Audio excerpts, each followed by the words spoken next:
Suzana? Hoje, primeiro dia da nossa nova vida. Então, porque o ontem já ficou, né? O amanhã há de vir, né? Então, hoje eu posso fazer melhor para o amanhã, se vier, também ser Chama positivo. de novo a Catarina lá, que eu sumi aqui. Só tá aqui, Doutor Gilberto está pedindo auxílio lá. Eu sumi. Que bom, sumi né? Aqui. Então. Eu estou ouvindo vocês, mas não estou me vendo. Nós estamos vendo perfeitamente. Aqui está tudo certo, seu Gilberti. A gente vai pedir para mutar o microfone e a gente abre de volta para a gente continuar melhor. Conseguiu? Eu acho melhor deixar aberto mesmo. Então tá, deixa aberto? Então tá. Uhum. Eu vou falar aqui para vocês, então, um pouquinho sobre as nossas mídias sociais. Primeiramente, eu vou começar com o Facebook. Nosso Facebook está com superlotação. Eu peço desculpas às pessoas que estão tentando adicionar para acompanhar nosso conteúdo. A gente está com mais da quantidade que o Facebook permite. Então, a gente está com a página do Amor Exigente Cedro, que vocês podem estar curtindo. Lá a gente também está compartilhando os conteúdos das nossas lives, das reuniões, tá? Então, vocês encontram no Facebook como Amor Exigente Cedro.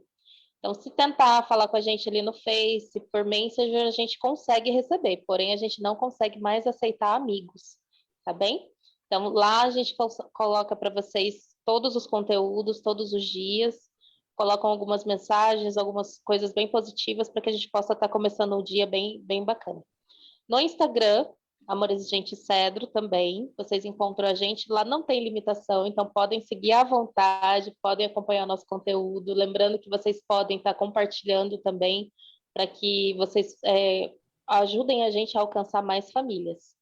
No YouTube, Amor Exigente Cedro MS, lá ficam salvas todas as nossas lives, então a gente já tem bastante conteúdo, bastante convidado legal aí para vocês estarem acompanhando. Cada semana um tema, cada semana um convidado diferente. E para estar fortalecendo aí cada vez mais o nosso conhecimento perante a codependência, perante a dependência química, para poder estar confortando mais famílias e mostrando que esse programa funciona tão perfeitamente. Não é isso, Tânia? Isso mesmo. Boa noite, família Amor Exigente.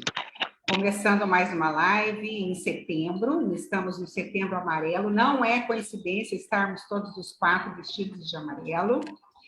E por que Setembro Amarelo, né? Esse rótulo, vamos dizer assim, começou nos Estados Unidos, quando um jovem de 17 anos, chamado Mike, começou a ter problemas psicológicos.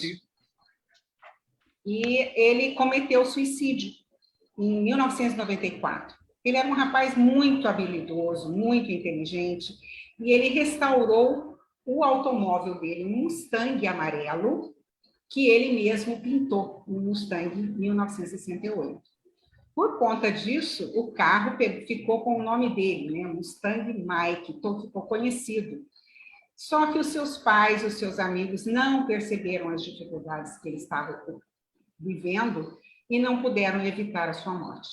No dia do velório, foi feita uma cesta com muitos cartões decorados com fitas amarelas.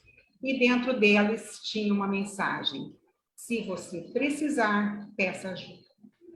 Então, o suicídio e a dependência de substâncias químicas são 2 temas difíceis e cercados de preconceitos em nossa sociedade.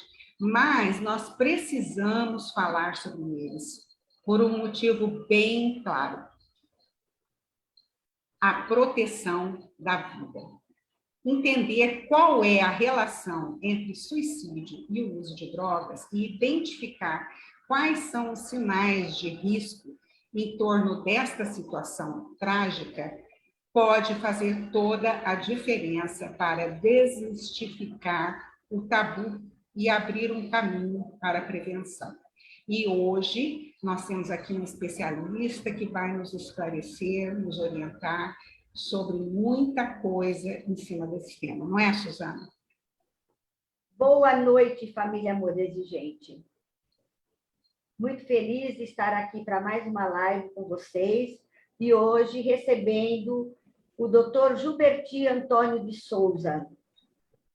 Dr. Gilberti, graduado em Medicina pela Universidade Estadual do Mato Grosso, residência em Psiquiatria pela Faculdade de Medicina de Jundiaí, Hospital do Juqueri, especialização em Administração Hospitalar, especialização em Medicina Psicossomática pelo Instituto de Pesquisa Gastroenterológicas de São Paulo, título de especialista em psiquiatria pela Associação Brasileira de Psiquiatria, especialização em epidemiologia pela Fiocruz, mestrado em saúde coletiva, doutorado do programa multi-institucional de pós-graduação em ciência da saúde, convênio Rede Centro-Oeste.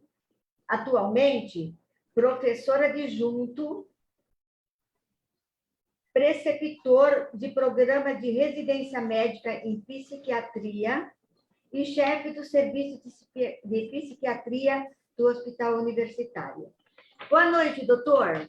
Muito bem-vindo. Gostaria que o senhor se apresentasse, né, e falasse um pouquinho da sua trajetória para nós. Boa noite. Satisfação, alegria rever que eu já conheço vocês, apesar de não ter visto há algum tempo, e sempre empenhadas na busca de alternativas de tal forma que possa ocorrer uma diminuição do sofrimento humano. E essa data, esse mês, como disse a Tânia, é um mês especial. É o Setembro Amarelo. Amarelo como os nossos IPs. Só que os nossos IPs trazem brilho, trazem esperança. E o Setembro Amarelo, ele se transformou numa marca da Associação Brasileira de Psiquiatria, e nesse ano do Conselho Federal de Medicina, do Conselho Regional de Medicina, da Academia de Medicina de Mato Grosso do Sul, no sentido de que nós possamos falar um pouquinho sobre esses assuntos que nos são tão dolorosos. Falar de suicídio, nós precisaríamos de um ano, mas eu gostaria de lembrar algumas das coisas que a população pensa. Quem comete suicídio é covarde. Quem comete suicídio é muito corajoso. Quem comete suicídio é porque não tem coragem. Quem comete suicídio é porque não quer saber mais da vida. Quem comete suicídio é por impulso. Quem comete suicídio só quer chamar a atenção. Quem é que está certo, quem é que está errado? Numa situação dessa, não tem certo, não tem errado. O suicídio é um desfecho. É um desfecho em que a pessoa busca acabar com a sua própria vida.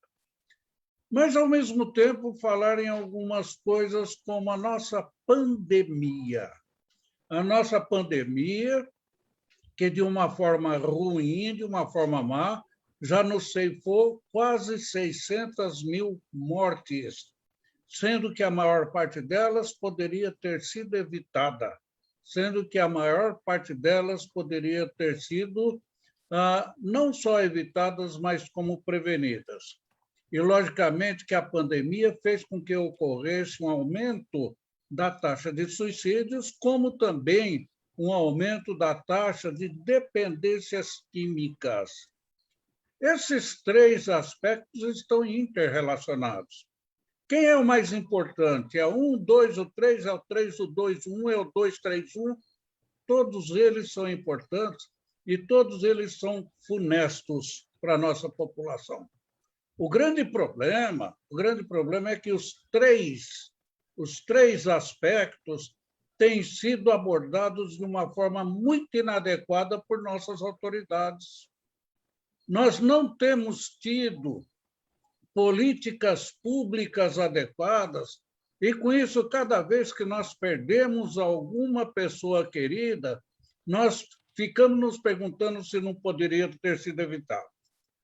Hoje, todos nós de amarelo, significando justamente Setembro Amarelo e ainda, coincidentemente, a nossa terra, que é eivada de pés amarelos que nos trazem brilho, nos trazem alegria e nos trazem esperança.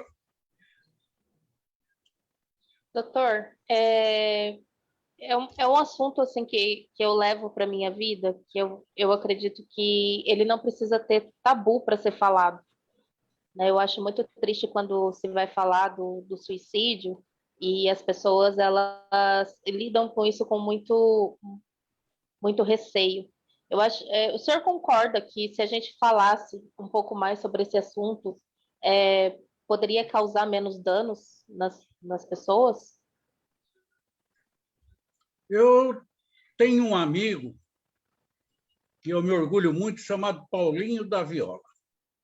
E o Paulinho da Viola tem uma música que diz assim, ó, o que dá para rir, dá para chorar. Questão de hora e lugar. Existe um mecanismo mental que diz que quanto mais nós sabemos sobre alguma coisa, fica mais fácil nós sabermos mais. Que quanto mais nós falamos, não de uma forma espetaculosa, nós podemos falar com maior sucesso. O grande problema em relação ao suicídio é que, durante décadas e décadas, a imprensa que tanto nos serve, que tanto nos ajuda, de uma certa forma, contribuiu. Porque se uma pessoa famosa, se uma pessoa de vida pública comete o suicídio, existe uma coisa chamada efeito dominó. Ou seja, outras pessoas que, por depressão ou outras doenças, estão com ideação suicida, tendo aquilo, recebe aquilo como um gatilho, como um incentivo. Então, a imprensa, que durante muito tempo nós tentamos chegar perto, hoje nós temos um consenso. Deve ser, sim, anunciado, mas de uma forma cuidadosa, não de uma forma espetaculosa, mas de uma forma informativa. E o ideal seria ainda que, se pudesse, quando se falasse no suicídio, tentasse se falar nas diferentes causas, porque as causas imediatas são totalmente diferentes. Tudo que nós falamos com cuidado e falamos bastante, nós temos possibilidade de cuidar com maior tranquilidade. Doutor, o dependente químico, durante o uso de substâncias, ele é levado por essa doença a manipular, a mentir para a família. E quando é que a família pode reconhecer se esse comportamento é ou não um pedido de socorro? É uma manipulação, é uma ameaça ou é verídica? Tânia, a tua pergunta é extremamente importante, você não ficará satisfeita com a resposta, né? Acontece o seguinte, todas essas formas, como você falou, são pedidos de socorro. Depende das características de cada pessoa para verificar se esse pedido é um pedido manipulador, se é um pedido imaturo, se é um pedido infantil. Mas são pedidos de ajuda. São pedidos de ajuda. E não só isso, porque o maior problema do dependente químico é que, quanto mais ele fica dependente, o mote não é o prazer que ele sente enquanto está usando, é o desespero que ele entra na ausência da droga, que faz com que ele roube, que faz com que ele assassine, que faz com que ele tome condutas delinquenciais dentro da família e fora da família, etc. Logicamente que, de acordo com as características de cada um, ou são mais agressivos, ou são mais chorosos, ou são mais manipuladores, que pode ser coincidência ou não, parece ser a maior proporção dos pacientes manipuladores. De qualquer forma, quando eles nos pedem socorro, nós precisamos verificar se nós temos condições de atender esse socorro. E a história tem mostrado que nós não temos sido capazes, de uma forma isolada, de uma forma apenas familiar. Vocês fazem parte de um movimento extremamente importante, que tem sobrevivido com isso, mas sabe que se não tiver suporte social, suporte profissional, suporte político, isso será simplesmente, como tem sendo, uma grande quantidade de fabricantes de dementes, de mendigos, de delinquentes. É muito real isso, né? Então, doutor, aí temos também a família, né? Ela começa, às vezes, a notar atitudes, pensamentos suicidas, e ela não quer conversar sobre isso. Porque se ela tem medo de conversar claramente sobre esse tema, acha que está estimulando aquela pessoa a cometer um ato de suicídio. Que atitude seria mais adequada para a família? Como ela deve assim abordar quando ela começa a notar esse desvio, né, de comportamento do outro? Suzana, tua tarefa não é fácil. Sua tarefa não é fácil. E quando você pede essas opiniões não são só para você, são para outras famílias também. O grande problema é que a família é sempre surpreendida. A família é sempre surpreendida. E quando a família se dá conta, seja pelo fato da pessoa falar ou deixar perceber, ou outras pessoas falarem, isso de imediato traz um problema muito grande em relação à família. E uma das coisas que imediatamente acontece é o seguinte, é procurar culpa. A culpa é sua que você não soube cuidar do teu filho. Ah, mas você é que é pai, você é que é mãe, mãe é que cuida, etc. E isso, que é uma forma de defesa, termina não sendo bom, nem mesmo para a família, porque a família, a meu ver, ela precisa se tornar unida, ela precisa se tornar mais tranquila, de tal forma que qualquer medida que possa ser tomada, seja mais leniente ou seja as mais duras, tenha que ter uma uniformidade. Então, a família é a primeira atingida.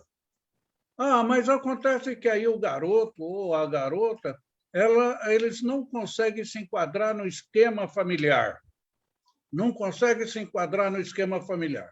Então, vamos até onde nós podemos, no sentido de explicar, buscar ajuda, e com muita frequência as pessoas não querem ajuda. Por quê? Porque enquanto estão no uso, estão se sentindo bem. Quando estão fora do uso, eles estão no desespero.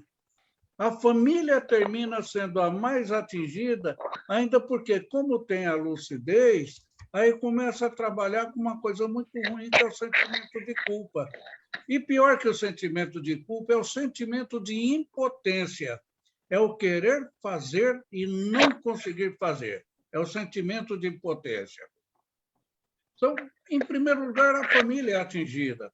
Bom, mas se a família consegue ter condutas, não vou dizer mais adequadas, que nessa situação não tem adequado, é o tempo que vai dizer, é se a pessoa consegue ou não consegue ser incluída em algum programa de tratamento, mesmo contra a sua vontade.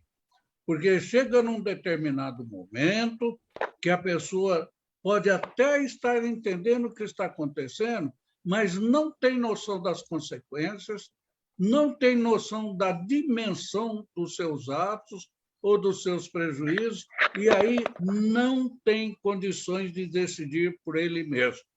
Algumas pessoas consideram que isso seja cercear a vontade alheia. Ah, se ele quer fumar, que fuma, se ele quer cheirar, que cheira até ele morrer, é liberdade. Não, nós não temos esse direito de atentarmos contra a nossa vida, seja com um tiro, seja com uma facada, seja com enforcamento, ou seja pelo abuso de substâncias. Doutor, na sua experiência em atender as pessoas, assim, né, nesse caso do suicídio, a família consegue notar algum comportamento relacionado ao uso de drogas que leve a pessoa, o ente querido, ao suicídio? Ou só percebe mesmo no fato, quando acontece? Não, não. Aí, novamente, é como a Tânia falou, sempre tem o pedido de socorro, mesmo que seja de uma forma indireta. Vamos lá, meu filho adolescente, minha filha adolescente, que até então não eram bons alunos, mas eram alunos medianos, aí começaram a se tornar medíocres. Aí começaram a ficar trancados, aí começaram a se afastar dos seus amigos, aí ficam trancados no quarto, só saem à noite, e quando voltam, aí não se consegue conversar com ninguém, aí se tornam os eternos incompreendidos, ou etc. Muito bem, esses são todos os sintomas que estão apresentando. Mas se num determinado momento ele começar a ter o discurso, ninguém me ama, ninguém me quer, ninguém me chama de meu amor, Neto Quincole velho, né? Mas que mostra bem isso, ele está deprimindo, porque uma grande quantidade de substâncias psicoativas são substâncias depressoras. Elas podem ser substâncias euforizantes durante o surto, mas depois deprimem. E a depressão, dependendo da intensidade, olha só, gente, de cada 10 deprimidos graves, 2 se matam. Qualquer doença que em seu período de estado tem uma taxa de letalidade de 20%, é muito grave. É muito grave. Se for uma doença infecto-contagiosa, é para fechar tudo, mudar todas as coisas. Por que em relação a isso não? Porque se trata de população com culturas diferentes, com pontos de vista diferentes em relação à vida, em relação à liberdade de expressão, em relação à liberdade de expressão. Nós estamos verificando aí hoje no Brasil, dia a dia, o que tem servido como liberdade de expressão. E aí nós temos a dificuldade. E nós temos as nossas dificuldades de ver, mas ele já está pedindo. E talvez seja o pedido que nós não estamos conseguindo, não é só entender, mas também de atender. Entender e atender. E é isso que nos deixa mais impotentes. Quem é religioso, católico, quem é católico, tem essas duas situações.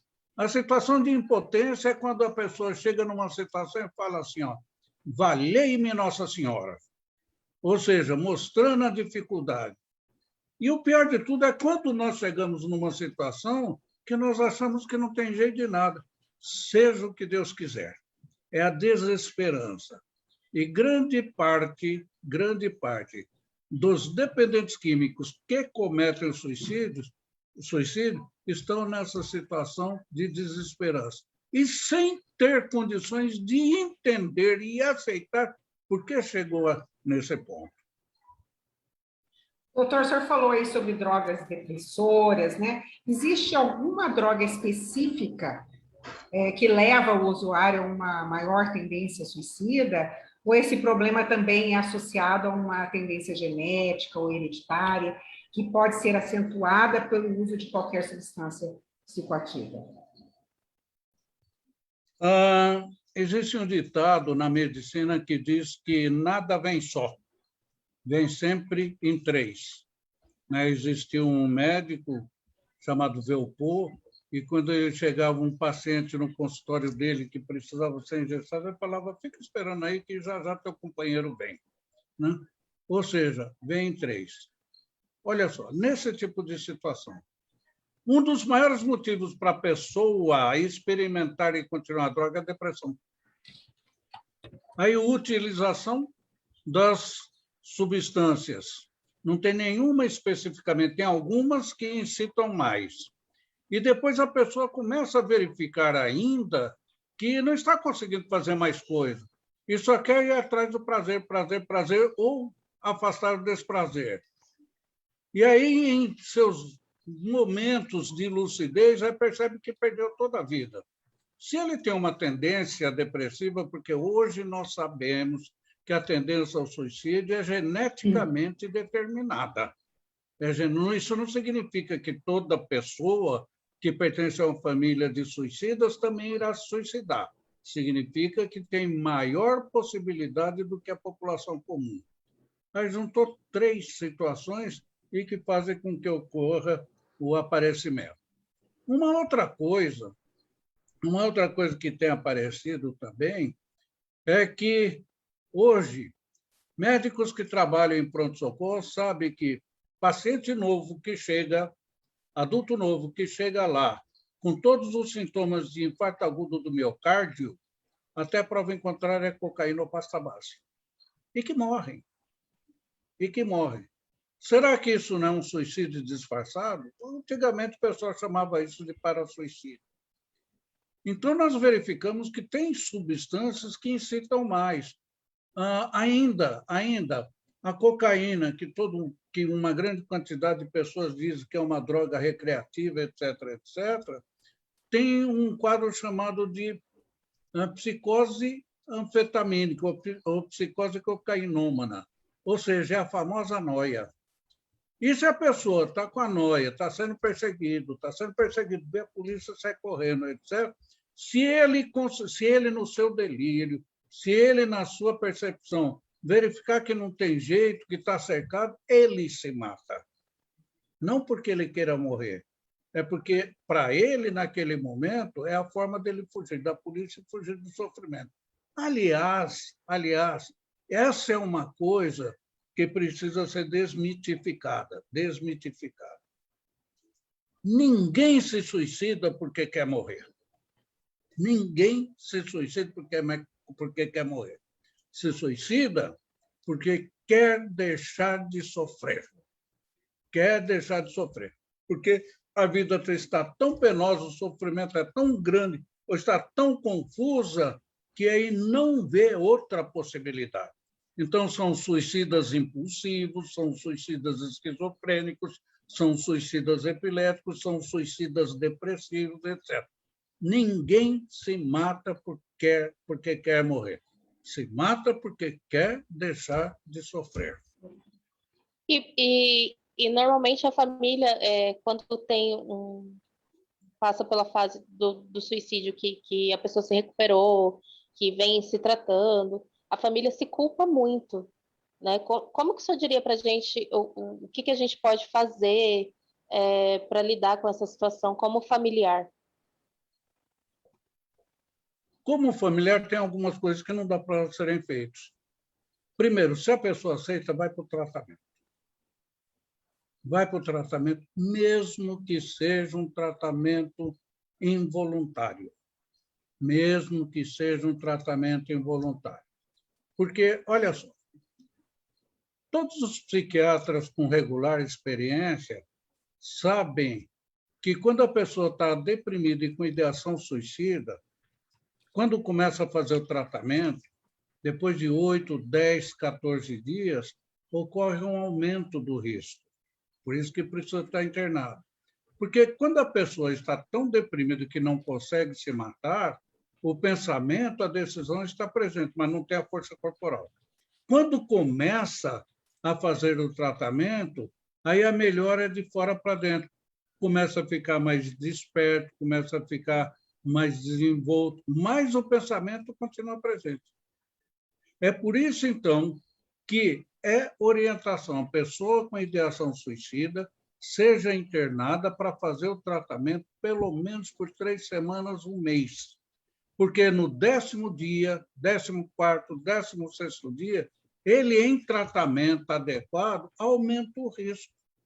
Foi por isso que, na briga dos laboratórios, alguns laboratórios, por causa do marketing, por conta do sistema financeiro, falavam assim, tal remédio induz ao suicídio. Mentira. É que aí, na hora que começa a melhorar, já tem a força e a ideia está presente. Então, isso foi uma guerra mercadológica que fez com que ocorressem reuniões mundiais no sentido de ética na indústria farmacêutica por conta disso. Então, todo psiquiatra com razoável experiência sabe que quando a pessoa com depressão grave, com ideação suicida, começa a melhorar de fora para dentro, o pensamento continua, então ele precisa ser protegido. Temos aqui Luciana Queiroz, ela está fazendo uma pergunta assim: doutor, como atender quando não sabemos o que fazer? O que fazer? O que fazer quando não sabemos o que fazer? A resposta é muito simples.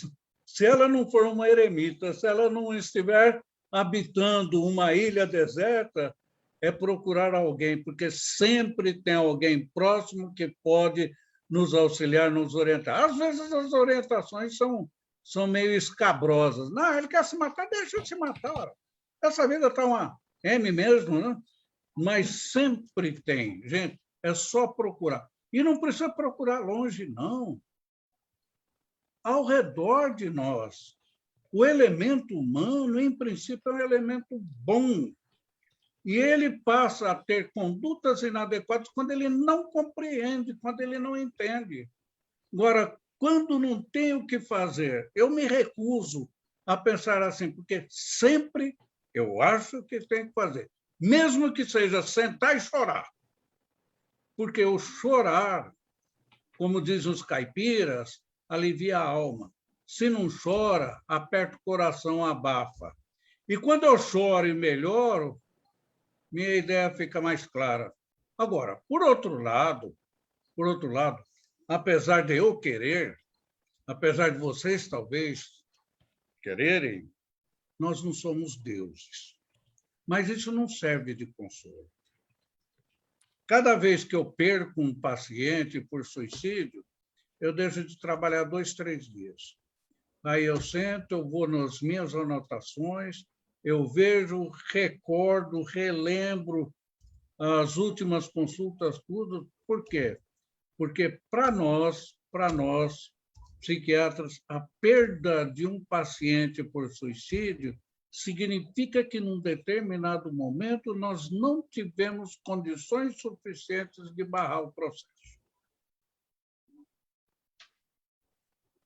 Difícil, não é? É a impotência, difícil, né? O sentimento dessa impotência, de ter perdido, né, alguma coisa no meio do caminho, né? Mas, como o senhor falou, nós não somos deuses, né?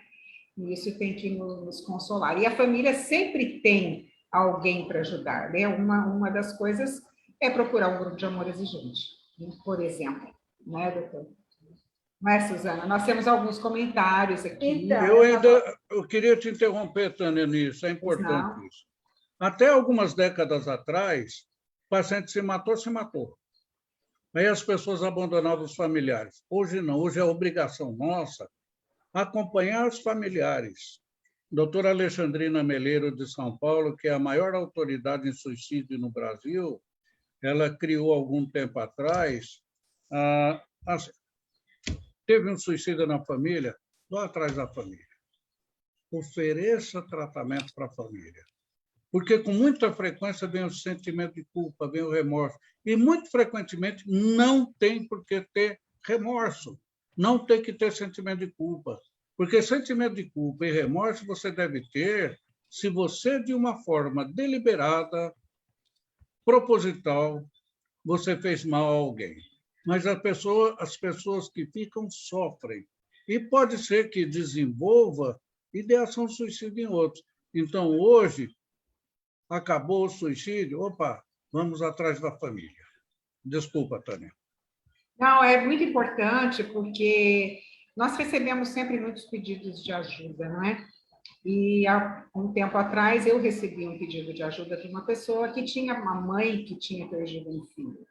E realmente, dentro do amor exigente, esse pós-suicídio, é muito difícil de você trabalhar com os familiares, né? Existe algum grupo que o senhor conheça, que possa fazer esse trabalho, doutor Júlio? Aqui em Campo Grande, não. Eu, de algum tempo, venho tido um contato constante com a Alexandrina, que ela é minha amiga, né? E, além dela ser minha amiga, nós somos muito identificados, porque ela é corintiana e eu também. Né? Sofredores, né? Sofredores corintianos. E de nos dar orientação para nós criarmos um grupo aqui. Logicamente que, como tudo nesse país, esse tipo de iniciativa, aí inicialmente de forma voluntária e futuramente também de forma voluntária, porque esse é o tipo de bandeira que as pessoas não gostam de assumir. Tem determinadas bandeiras que as pessoas não gostam de assumir. Ou talvez algumas pessoas assumam até em períodos eleitorais, mas depois não. Você acha que assumir essa bandeira do suicídio é tão difícil para as pessoas porque elas têm medo de se envolver com a família que teve a perda? Esse seria um dos motivos. Esse seria um dos motivos.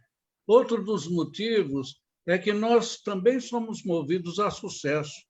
Eu gosto de ter sucesso.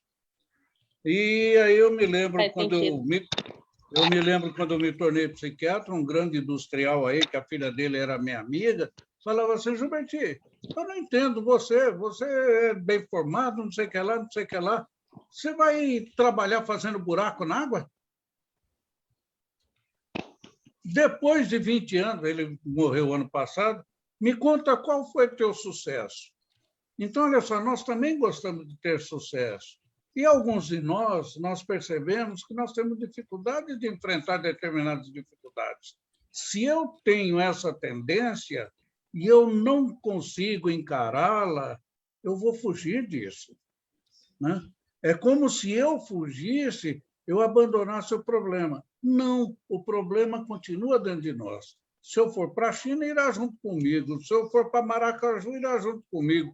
Se eu for nos Estados Unidos, irá junto comigo. Então, esse é um dos motivos. Porque eu gosto de começar uma coisa sabendo se eu tenho pelo menos uma possibilidade de que isso dê certo. É uma atividade que frustra, né? Frustra. Que frustra. Tem uma pessoa aqui na live, ela chama-se Cláudia. Ela fez a seguinte pergunta: meu filho tinha déficit de atenção. Ele deve ser até hoje acelerado. Ele fuma cigarro, cerveja e usa cocaína. Eu entendi, Cláudia, não sei se é isso que você quis perguntar, se isso vem já acompanhado do déficit de atenção que ele teve. Tem relação, doutor? Olha, o que é chamado hoje de transtorno de déficit de atenção e hiperatividade, ele é um diagnóstico muito problemático. Eu sou de uma geração de psiquiatra que nós só aceitávamos isso em crianças, né? Hoje tem uma grande quantidade de pessoas sérias que estão trabalhando em relação ao adulto também. Não faz parte, vamos dizer, da minha turma, porque burro velho não aprende truque novo. Agora, tudo que diz respeito. A pessoa que tem transtorno de atenção e déficit também tem depressão, também tem impulsividade.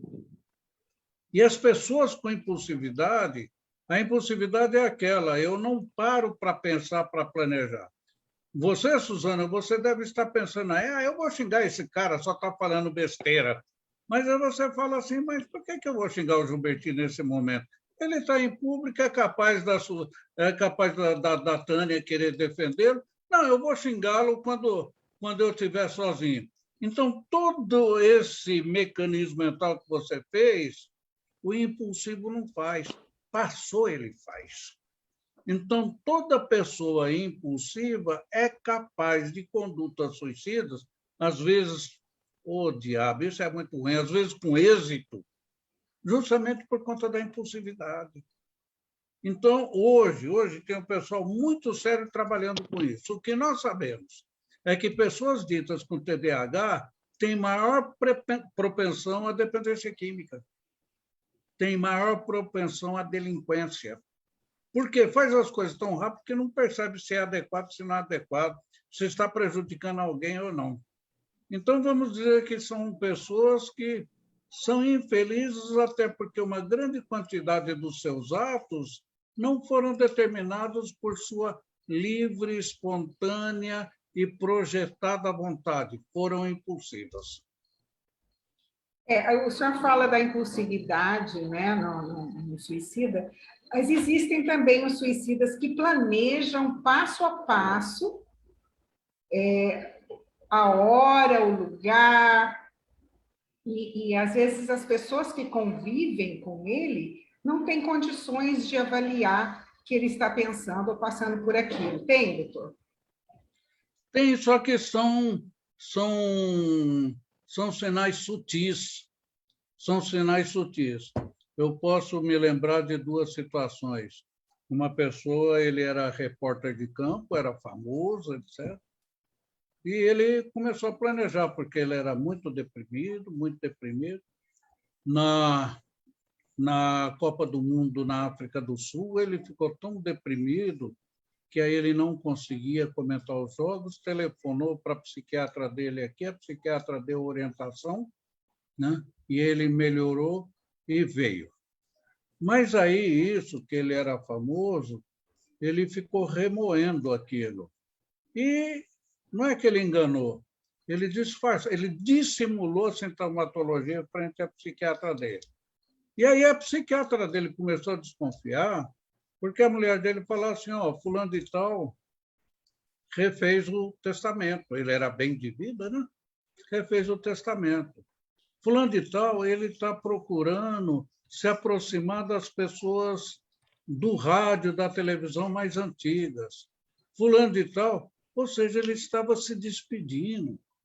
Ele estava se despedindo. Só que as pessoas foram comentando depois. Aí só se deram conta quando ele se enforcou. Então, ele já vinha planejando. Então, se você vê, pessoas que, num determinado momento, ou perderam coisas ou perderam pessoas, aí começam a querer se reaproximar dos amigos, começam a querer se conciliar, reconciliar com familiares, que começam a verificar os seus netos, suas netas, aí dá um agrada aqui, agrada ali, objetos que para ele têm valor sentimental, e dando, opa, esse está preparando o suicídio. E dissimula, porque esse realmente planejou. Só que o planejamento dele é determinado pelo quadro depressivo. Então, ele não está morrendo porque ele quer, ele está morrendo, ele vai em busca da morte, pressionado pela doença. Então, tem sim, algumas vezes são sutis.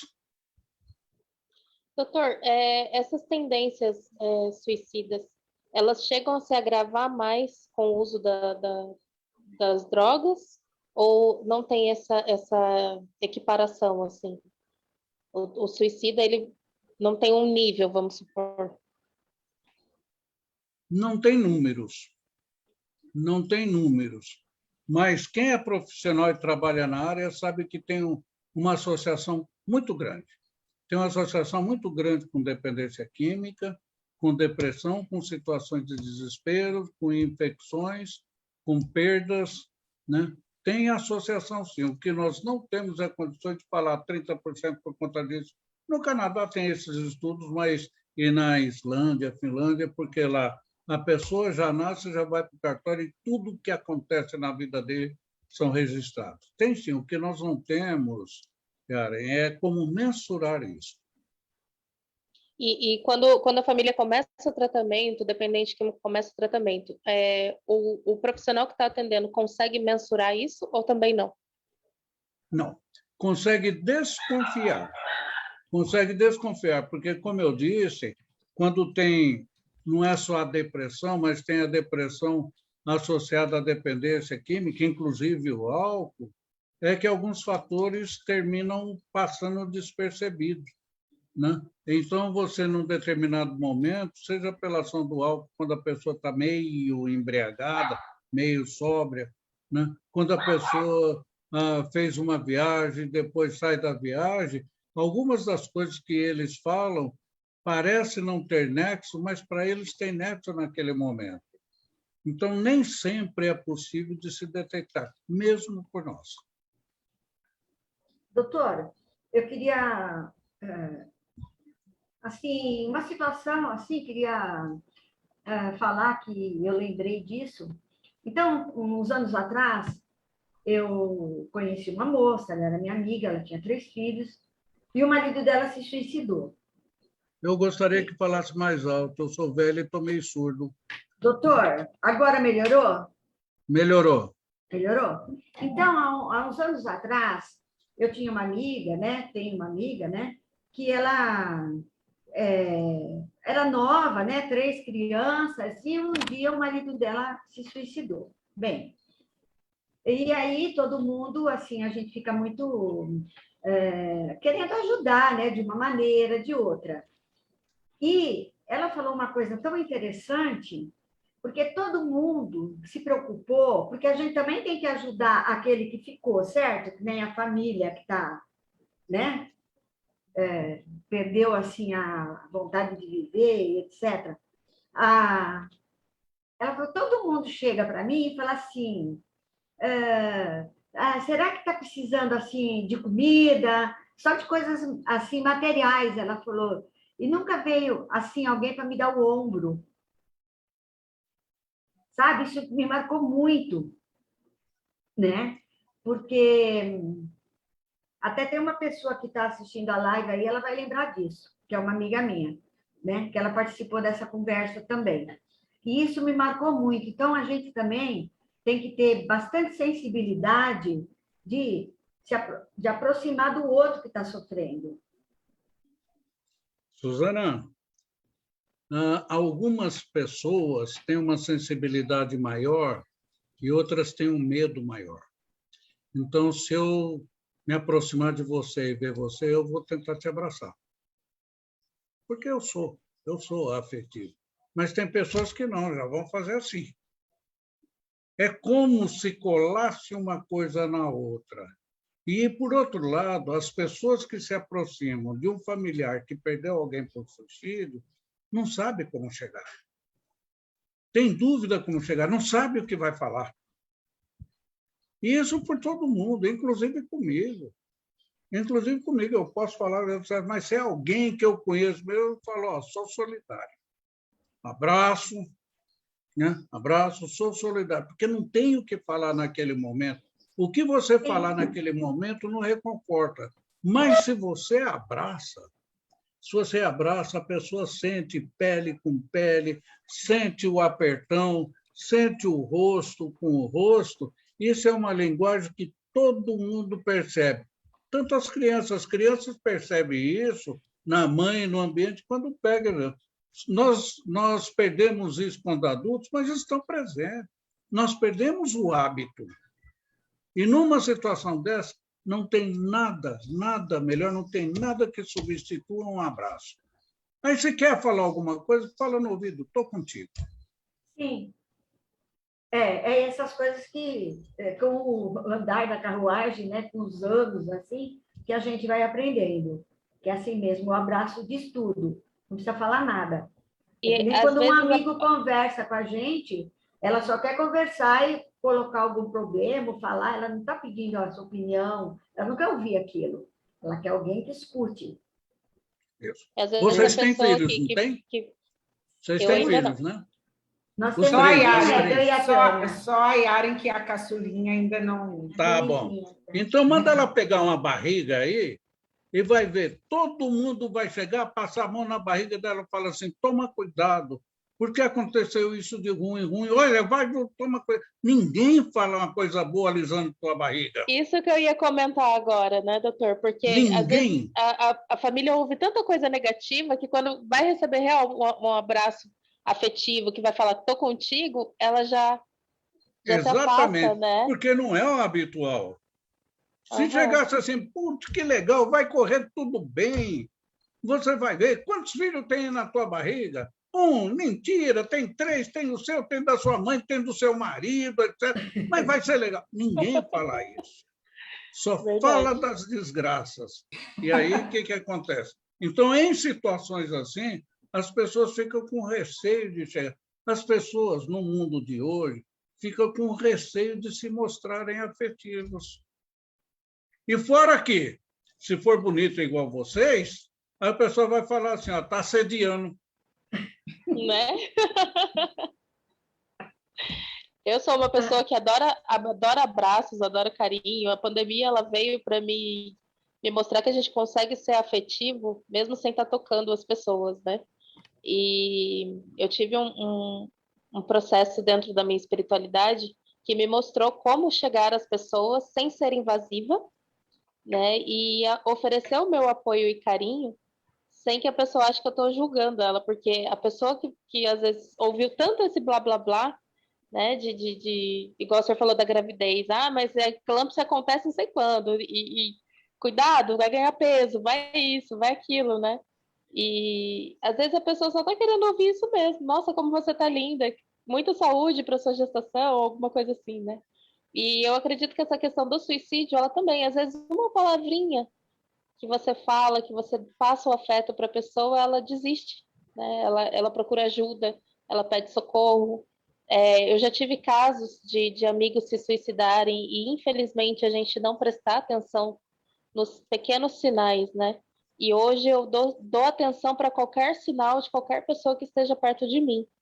Se ela começou o uso de drogas ou não, se ela está passando por alguma dificuldade, nem que seja financeira ou alguma coisa assim, eu vou lá, eu estendo a minha mão, o meu ouvido principalmente. Porque às vezes a pessoa ela não quer só ouvir, né? Ela precisa principalmente falar. E o grupo de Amor Exigente, ele me ajudou muito nesse sentido. De você chegar numa reunião e às vezes só entender que aquela pessoa precisa falar. Ou só chorar. Às vezes a gente pega pessoas, né, meninas, nos grupos, e elas só falam assim, não, mas eu só vim aqui hoje para chorar. Ótimo, a gente está com você. Né? Então, o nosso grupo de Amor Exigente, eu acho que ele já é um iniciozinho para esses sinais que o senhor colocou para a gente. Né? Não existe um grupo específico para familiares ou suicidas ou coisa parecida aqui no Brasil, mas que o Amor Exigente sirva também para essas famílias como acolhimento, né? Porque a gente vai te ouvir e a gente vai estar esperando você estar lá com a gente, nem que seja somente para chorar. Por que será? Por que será que nós temos 2 ouvidos, 2 olhos e uma boca só? Exatamente. Doutor, tem uma espectadora aqui, Luciana Queiroz, ela colocou aqui, meu sobrinho está passando por uma situação muito difícil e falou para minha mãe que quer se suicidar no dia do aniversário dele, que será em outubro. E nós o encaminhamos para um psicólogo. Acredito que ela queira saber se isso é o suficiente. Uma das formas de suicídio, uma das datas de suicídio, são as chamadas datas de aniversário. Datas de aniversário. Antigamente, o pessoal tentava passar cultura através de filmes. Teve um filme lindíssimo, de 40, 50 anos atrás, chamado Verdes em Peru, Pássaros no Peru, que mostrava aquela atriz famosa, de cabelo curtinho, que foi mulher do Frank Sinatra, e que ela se matou. E ela se matou justamente na data de aniversário de perda de parentes. O escritor Ernest Hemingway, ele teve 2 netas lindíssimas que foram modelos, atrizes, e que se mataram justamente no aniversário da morte. Então, tem algumas pessoas, no seu planejamento, planejam fazer em data que tenha tido uma importância, seja para o bom ou seja para o sofrimento. Então, são as chamadas reações de aniversário. Quem tem familiares que tiveram suicídios em situações muito marcantes, aí precisa tomar cuidado com as chamadas datas de aniversário, porque isso existe, embora não seja tão comum, é muito fatal, porque a pessoa vai planejando, de tal forma que esse planejamento passa até despercebido, porque há muito tempo para planejar. Então, aquelas ações que eu tinha falado, de fazer testamento, pagar dívida, reconciliar, nem sempre acontece isso. Datas de aniversário. Eu tive ela não foi minha paciente, o tio dela era meu paciente, e eu tratava dele muito tempo. Aí ele veio e falou assim, doutor Gilberto, eu fiquei preocupado porque minha sobrinha se matou. E ninguém sabia de nada. ninguém sabia de nada. E aí eu pedi que ele me contasse. Era uma menina, era uma universitária do curso de Direito em Dourados, e era uma menina aquela que toda a família queria e que toda a sogra queria. Então, era bonita, era delicada, era educada, era estudiosa, só que ela era meio solitária. E aí o pessoal não estranhou quando ela pediu para passar um final de semana em Campo Grande. Aí veio aqui, foi no cabeleireiro, cortou o cabelo, pintou o cabelo, fez unha, depilou, fez e voltou. E voltou lá para Dourados. E aí ela entrou no quarto e falou assim, eu me cansei, foi na balada, eu estou meio cansada, não... deixa eu dormir até amanhã. Mas só que no outro dia chegou e à tarde ela não saiu, o pessoal ficou preocupado, entrou lá no quarto dela, né? Ela tinha se matado com um tiro na testa, mas através do travesseiro. Até o final, ela teve a preocupação de que a família não soubesse. O que aconteceu com essa menina? Ela veio planejando, e quando ela fez essa visita para Campo Grande, todo mundo pensou, opa, ela está saindo para a vida, vai arrumar um namoradinho, ela estava se despedindo da vida, só que ninguém percebeu. Só que a família era de deprimida. Aí depois, vendo uma pessoa tinha se matado anos atrás, na mesma data. E aí passou despercebido. Eu falei, pô, você nunca prestou atenção na tua sobrinha? Não, ela era tão legal. Um pouquinho antes dela vir para cá, nos últimos meses, como ela tinha posse, ela tinha todos os livros de direito. Ela distribuiu todos os livros para alunos pobres. Se fosse um de nós que tivesse visto, nós teríamos visto. A família não. Por quê? Porque não está habituada, não tem. O tio, apesar de ser depressivo e estar em tratamento, nunca percebeu. Então, tem situações, essa foi uma reação de aniversário, mas tem situações que passam despercebidas. Nós não somos infalíveis. O bom que assim, esse familiar já cantou a bola, né? Já deu o seu pedido de socorro, então agora a família tem condições de cercá-lo de atenção e de carinho, conseguir minimizar a dor interna que ele sente, né? A Suzana tem alguns comentários aí no bate-papo. Não, eu estava assim, olhando os comentários, eu acho assim, estão falando muito assim do cigarro. Sabe? Não entendi. Enfatizam muito sobre o cigarro. Cigarro. Né? O cigarro. O que o senhor tem para falar? Porque tem a preocupação do cigarro, né? Será que tem preocupação porque está usando muito cigarro e vai entrar para usar outra coisa ou não?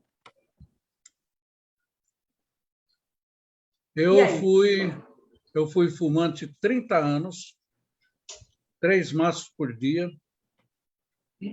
Há 30 anos que eu parei, e de vez em quando eu acordo, assim, com o corpo bom, corpo descansado, alegre. Aí eu percebo que eu estava sonhando com cigarro. E fico mal-humorado. O cigarro é uma das piores dependências. É muito mais difícil a pessoa deixar de fumar do que deixar de beber. O grande problema, e que o pessoal afeta, é que, olha lá, o que dá para rir, dá para chorar, a questão de hora e lugar. O pessoal fala, principalmente quem fala, maconha faz menos mal que cigarro. A cerveja faz mais mal do que a maconha. É mentira. Quem fala isso é porque ou está advogando em causa própria, ou então não sabe. Por quê? Um dos maiores problemas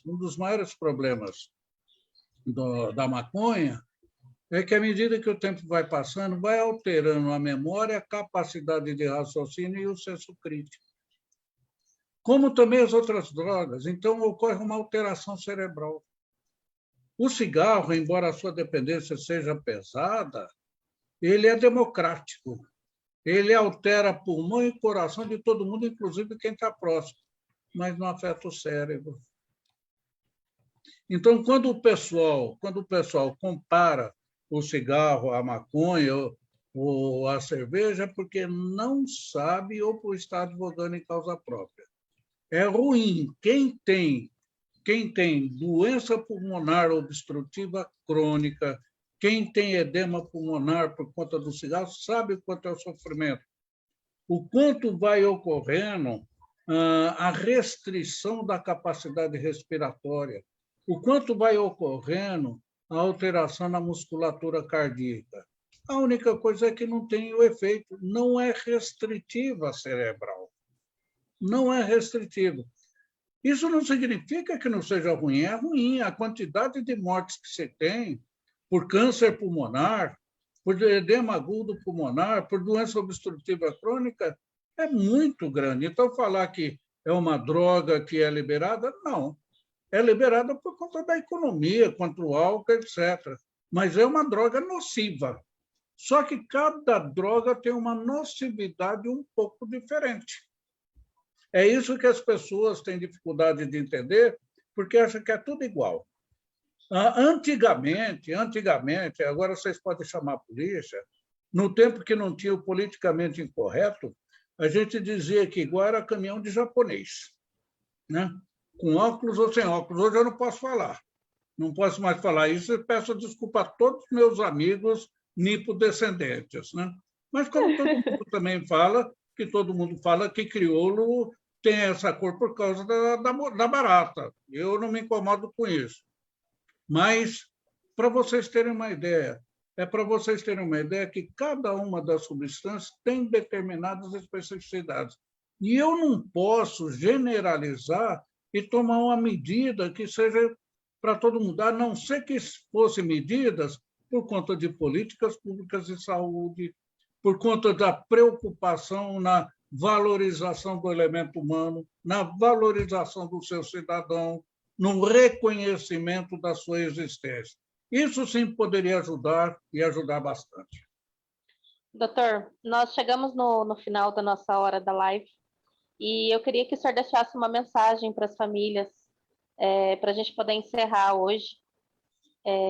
Queríamos continuar, né, sobre o assunto, temos ainda comentários para serem feitos, mas essa uma hora passou muito ligeira, né? E fica aí para um próximo convite, se o senhor tiver disponibilidade de aceitar, para a gente poder estar voltando a falar nesse tema, para a gente conseguir que mais famílias, né, consigam estar entrando em tratamento, consigam estar procurando ajuda, que esses pedidos de socorro sejam ouvidos, né? Então, eu queria que o senhor deixasse a sua mensagem final para nós, por Pega favor. para mim alguma coisa do Corinthians aqui. Só 30 segundos, uma coisa do Corinthians. Tá. Eu sou de uma geração, eu sou corintiano, em que nós ficamos 23 anos sem ter título paulista. E nós nunca perdemos a esperança. Hoje, aqui em casa, meu marido é corintiano e eu sou palmeirense. Bom, ele é gente. Ele é gente. Eu queria agradecer, como vocês perceberam, eu gosto de discutir, eu gosto. Tem alguma prática, gosto. Eu não tenho preconceitos, um dia eu conto, em relação a discussões essas. Eu só tenho preconceito quando o pessoal pega, eu não sabia o que eu fazer, pegar meu currículo e ler. Porque tem três coisas que eu me orgulho. É de ser médico, é de ser psiquiatra, é de ter sido professor, sou aposentado, de ter sido conselheiro do Conselho Estadual Antidrogas, ser conselheiro do Conselho Regional de Medicina, ser membro da academia, mas principalmente de ser corintiano. Não, doutor. Para mim foi um prazer estar aqui. Pode ter certeza que todas as vezes que vocês me convidarem, eu vou até tentar aprender a entrar nesse negócio aqui, porque burro velho não aprende truque novo. Eu agradeço. Doutor Muito Gilberti, essa divertido. pessoa maravilhosa, com um coração imenso, né? Porque é um médico que acolhe, né? Eu até tenho que contar isso, doutor. Eu tenho que contar. Minha mãe, ela fazia um tratamento psiquiátrico com o doutor Gilberti. Eu tive essa honra, né, de levá-la a ser consultada por ele. E eu tinha um Fusca. E minha mãe... E você escondeu, não vendeu para mim. E ela tinha sofrido um AVC, onde ela ficou hemiplégica, que ela não movimentava, então, o lado esquerdo, né? O meu Fusca, então, levava a cadeira de rodas acoplada, né, atrás. E o doutor Gilberti, muito gentilmente, com esse coração imenso que ele tem, descia a escadinha lá do consultório dele e atendeu minha mãe dentro do carro, né? Então, eu até me emociono de lembrar que esse desprendimento, né? Esse amor à medicina é uma coisa maravilhosa. Muito obrigada pelas suas palavras aqui. Suzana, encerra a live, porque senão eu vou chorar. Gratidão, doutor. Chorar é bom. E aí, né, o senhor já fez o convite, o senhor já se pôs à disposição de nós. Nós vamos fazer um convite novamente para o senhor. Foi muito bom, muito esclarecedor, muitos comentários bons aqui, que as pessoas interessadas em aprender, aprendemos muito com o senhor. Muito obrigada. Gratidão. Até a próxima. Eu que agradeço. Até Tchau, a próxima. gente. Eu vou aprender a ser corintiana. Pode deixar. Peraí que eu estou encerrando aqui. Vou aprender a ser corintiana, viu, doutor Gilberti? Meu marido é